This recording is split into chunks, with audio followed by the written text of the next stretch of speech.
Hello, everyone. Welcome. I am so excited to have people in person. This is fantastic. We had a great day yesterday with the workshops and the reception, and it is just so good after many years of doing this to be able to do it in person again. It's great to see everyone here. This is going to be our fifth conference that we're having here right now. We started in 2018, had a couple in person, a couple that we had virtual. And this is the first one since 2019 that we've been able to be in person, so we're thrilled to see everyone here. My name is Nico Larco. I'm a professor at the University of Oregon in architecture and urban design, and I'm also the director of the Urbanism Next Center.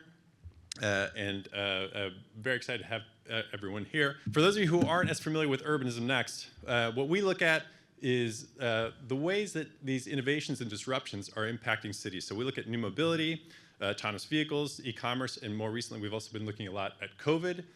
And we're less interested in the kind of shiny aspect, the shiny object aspect of these things. What we're really interested in is how are these things affecting cities? How is it that, how can we understand the disruptions that are being caused by this, understanding the cascading impacts around these topics, and the most important thing is how do we leverage these technologies in order to shape the outcomes that we want, outcomes that align with community goals. Many of you picked this up on the way in. This is something Urbanism Next framework that we developed in 2017, I believe, and have modified a bit since then. But the whole idea was think about these forces of change that are coming in, and not only think about the kind of direct impacts of these things, but these cascading impacts. How does it affect things like land use, urban design, transportation, building design, real estate, and then the really important questions of how do those things in turn affect things like equity, health and safety, the environment, and the economy. So this has really been a guiding document for us to try to get our hands around these topics early on as we were starting to see these innovations happening in cities. And then more recently to help organize a lot of the work that we do in specific areas within each one of these pieces. It's been a while since we've been together, and so I want to review a little bit of like what's happened since the last time we all got to see each other. A lot has happened. So first of all, we've continued to see the impacts of COVID. I'm thankfully it feels this year for the first year that I feel like we're really past the pandemic, but the impacts of the pandemic continue to exist. So a lot of the things that we had been seeing for years, or the last few years, impacts on the way that, for instance, bike infrastructure was happening, the retaking of public space for public uses, those things are actually persisting to a good deal, and that is fantastic. I think one of the really important impacts as well is just the realization that that we can change the built environment quickly, that we can act on these things quickly. And that was something that did not exist beforehand. On the other hand, there are some, we'll say, more painful impacts that we've seen from COVID. This is the total number of trips in the US since before the pandemic to now. We've recovered and then gone above. So we're actually traveling more than we did before the pandemic. But at the same time, transit trips continue to be severely reduced. So we're at 63% of the number of transit trips that we had pre-pandemic, which has all sorts of implications for us in terms of transportation generally. More trips overall, less of those are in these modes that are shared and more sustainable. This, I think, is probably going to be the longest term impact that we're seeing from the pandemic in terms of impacts to cities. Before the pandemic, there was about 4% of people who worked from home. Right now, we've kind of flattened out at 29%. The idea of a 3-day or 4-day in-person work week is kind of taking root in our culture. And this has a tremendous amount of implications. One of the biggest ones is this, and that is the impacts it's having on the commercial real estate sector. So right now, we're at 18.7% vacancy rates in the commercial sector, and that's not that 18% of the commercial buildings are empty, it's just that they're not leased. So there's actually more than that that's not being used. And if you talk to people who are in the areas of real estate, it is tremendously worrisome, especially what's happening in the next few months and in this next year as firms may not be re-upping their leases. Huge impacts for our downtowns, but also for generally the economy. And you can also see in the light blue in the background a huge drop in the amount of new construction that's happening. This will transform our cities. It is already transforming our cities. Relatedly as well, we saw a drop in growth, actually out-migration happening from central cities during COVID. The good news is that that seems to have recovered a little bit. The central cities are not dropping quite as much as they were beforehand. That's the chart you see on your left-hand side. But we're still seeing, central cities really having the cores really having a strong effect from the migration that's happening from COVID. This next year will be a big question mark, right? So we saw this large dip that was happening in 2021, 2022 not as bad. Question is 2023, do we continue the slight downward, or are we actually going to see downtowns recover? Which has a lot of implications for how we make our cities, right? Downtowns, especially places that are purely office or primarily office, are having the hardest time, are taking the longest to recover. You see this across the country. You see it here in Portland. The parts of the city which are primarily commercial are having a whole lot of trouble. Places that are mixed use, have housing included, are doing much, much better. We're actually working on this right now with the city of Portland, with studios here at University of Oregon, and kind of reconceptualizing what the downtown is, how we rethink of our cities post-COVID. At the same time, the move that we're seeing to the suburbs is not the categorical anywhere suburbs. There's still, and this trend existed before COVID, but a whole lot of interest in kind of neighborhood centers, right? So not just the nameless suburbia, but now if I'm going to be living there and doing a whole lot of my errands out there and spending more time and working from home, I want to have somewhere to go. I want to have a local bar or cafe, or be able to run my errands around here. So it's also a big shift in terms of how we organize our cities.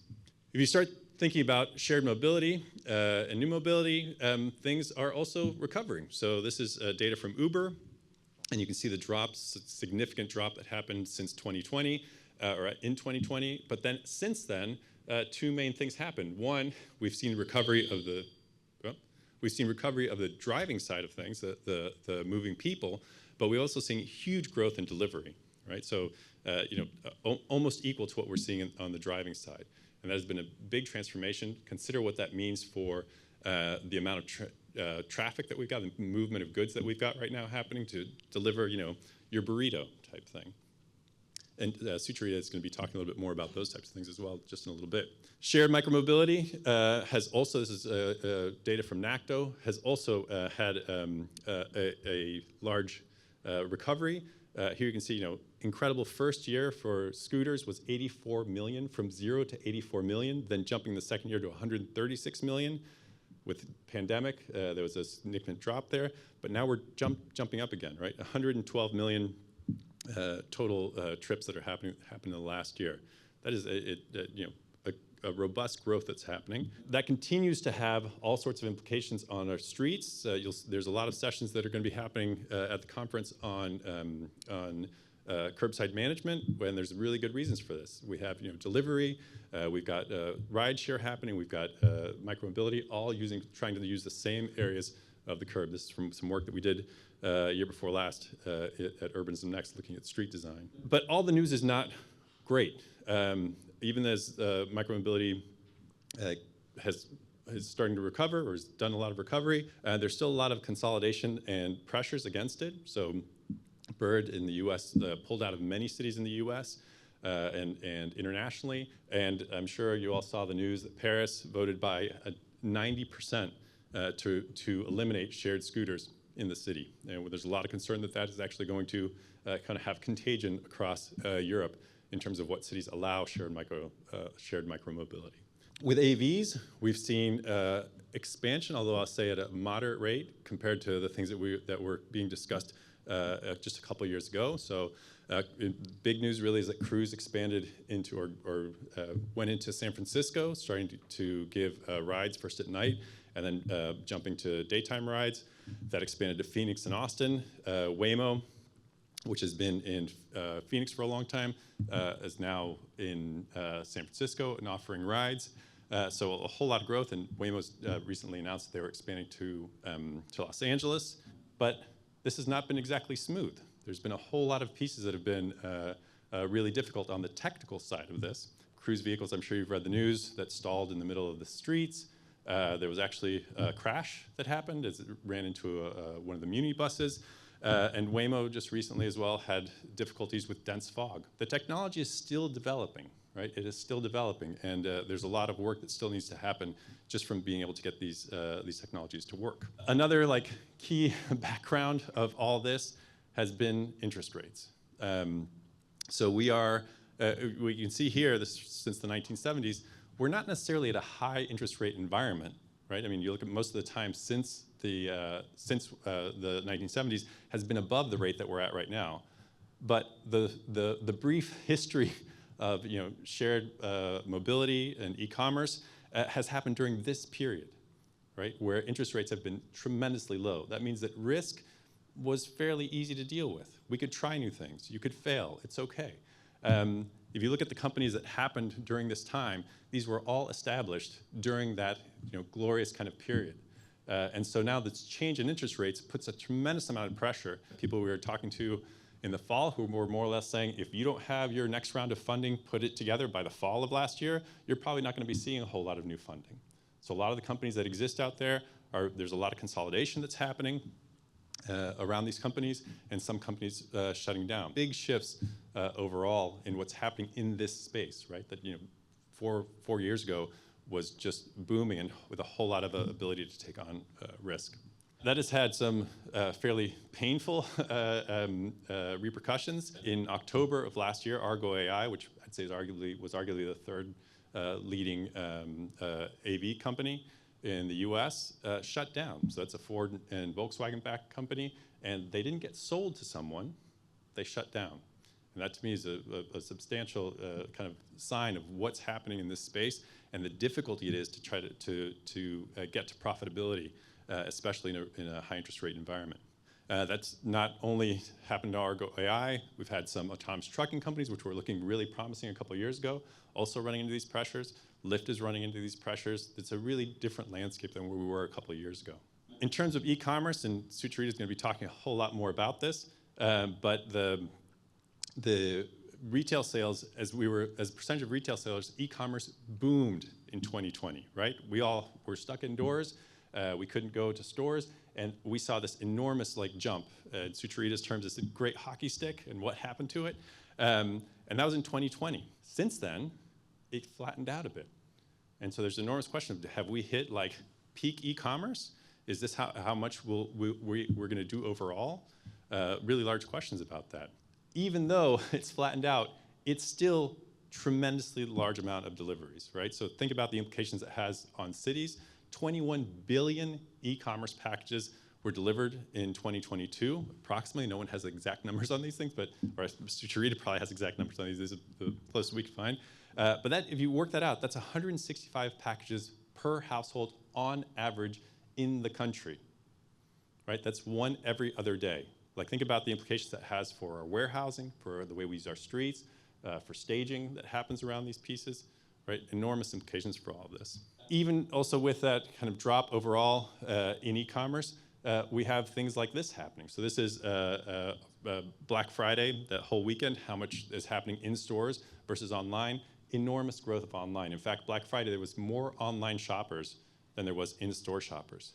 That, again, has tremendous implications. For any of you who work in cities or in the design fields, you know that those days that were just on that slide, that previous slide, decide how much parking there is, how much parking we build in most places, right? As those numbers go down, you end up having this, really empty places. So we can rethink the way that we organize our cities around parking, which has such a huge impact. This is from Strong Towns, which does this great Black Friday parking, where people get to take pictures of parking lots on Black Friday, and typically they're empty or half empty, right? We don't need all that space. That could really transform both our urban and suburban areas. And one last thing that's happened just recently, maybe you've heard about ChatGPT and these large language models. We have a great session set up for Friday to talk about some of these things and the implications it has for the work that we're all doing and how it affects cities. But these are both complicated in terms of what they're doing, but complicated in terms of the repercussions of these things, and no one really knows. The first time I got on ChatGPT at the end of last year, I had this kind of moment, the same feeling I had the first time I got on the internet. Oh my goodness, this is going to change everything. So we're going to unpack a little bit about that on Friday during the lunch plenary. really large questions about what this does to how we communicate with each other and how you understand what's going on in public discourse. As I've said before, to me, the most important commodity of the next decade is going to be trust. We have to figure out what we can believe and what we can trust, and that's going to affect a whole lot of how we work in cities, how we communicate with people in our communities. So generally, a lot has happened. A lot has happened. We've been working a whole lot on these topics at Urbanism Next. Just to briefly give you an update of some of the work that we have done. Becky actually led this work. Becky Steckler led some of this work, looking at the impacts of new mobility, shared mobility AVs on greenhouse gas, looking at life cycle assessments of these things, and shared versus owned models, how much greenhouse gas are being burned for this.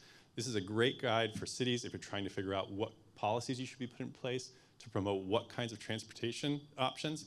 This is a really good guide to help you understand if you're looking for impacts on your climate goals. We've also been doing a lot of work on understanding land use implications. So we worked with Eco Northwest and work actually funded by Waymo. And hats off to Waymo for funding work like this to figure out what are the implications of AVs on parking demand and how that will impact how much development happens in one place or another. There's a report. We have a session on this on Friday if you're interested, and Nico Northwest and Waymo are both going to be part of that. And then we've been doing a lot of work as well with the Knight Foundation and with Citify and with the cities of Detroit, San Jose, Miami-Dade County, and Pittsburgh on these PDD pilots, these kind of small coolers. You've seen KiwiBot outside roaming around, these types of things. Enormous lessons on not just how the technology works, but how a city works with the private sector, how you get public and private sector to work together, and how you engage community to make sure that that you're leveraging these technologies to help with their goals, not necessarily just getting the technology out. And so I just briefly, as the last piece here, I want to talk a little bit about this shift in our thinking that happened really a lot because of the Knight project, which is that for a long time, and for the last few years in this country, a lot of what we've been doing is what we're calling the kind of this pilot 1.0, which is the idea of we're testing, do these technologies work? Can an AV function on the street? Can a PDD function on the sidewalk? Can we get MOS to work? And that's absolutely necessary, but not at all sufficient, right? Just because these technologies work doesn't mean that they work for our communities. So what we're really promoting is this idea of these pilot 2.0, where we say, yes, the technology has to function, but then we need to ask these other questions. Is this a problem in search of a solution, or is this really solving problems that people have within the community, which I think is the first place we need to start? And will people use this? Is this a model that actually people want to use? Does it have possibilities for uptake? What are the business models around this? And this, I think, is one of the bigger questions, because it could be that this thing could function, but really only functions in a certain area of my city, which means that the implications of these things or the benefits of these things might not be far-reaching or might not even materialize.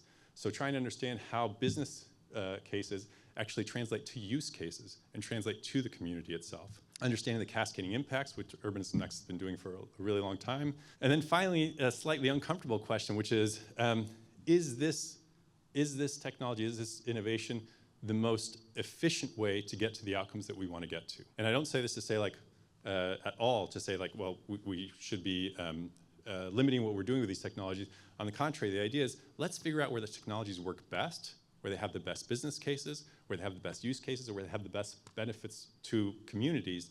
And let's make sure that those things really are the things that we're promoting as cities, as communities, from the private sector, and making sure that we're getting the best benefits out of these things. And the big question, which the whole reason that we have this conference is really asking this: how will we shape our future? How is it that we don't become victims of these innovations, which we have a lot of history of that happening, but instead, how do we really leverage these innovations to get to the best possible outcomes? So I just want to do a quick pass at thanks for making all this happen. This is the team at Urbanism Next. I want to give a special thanks to Isabel and to Malaya, who have helped to make this all happen. More or less everything that's organized and working well is thank you to Isabel and Malaya, and everything all the fantastic way everything looks. Malaya has been a fantastic help with that. And also to the people that you saw out as you were coming in. from UO Conference Services have been absolutely great. Thank you to Elizabeth, Gretchen, and Linda. Tremendous thanks to them. Also, we have a great group of steering committee members from APA, ULI, AIA, ASLA, and TREC, who've helped make this happen. They've been working since August of last year to put this program together, and then a fantastic group of program committee that from those organizations and others who have helped us put this program together today. I will say all the wonderful things you're about to see and everything that you love about this conference is the people in the last 3 slides are responsible for that. So please, if you see them, thank them. Any problems that didn't work are absolutely my fault. So you can come and tell me about those. We'd love for you to talk about the things that are happening here and help get the word out about the fantastic work and conversations that are going on. So we encourage you to use the UNext 2023 hashtag as you do social media. I'll just briefly also remind people, so we continue to work with or develop the Nexus, which is our online kind of one-stop location to learn about all this work, learn about these emerging technologies and their implications. A whole lot of reports on there as well, the ones that I talked about, and a whole lot of other things, so we invite you to look at those things. And I want to end by really thanking both our partners, those organizations that I talked about who are part of the steering committee, who help make this happen, right? Help really work across a lot of disciplines to bring all this information together so that we get to these great outcomes. And then are tremendously thankful to our sponsors who have been, many of them have been working with us for the last 5 years, and a lot of fantastic new faces as well in challenging, I'll say, economic times and challenging conditions post-COVID, really working with us and helping make this all happen, helping bring all of you together.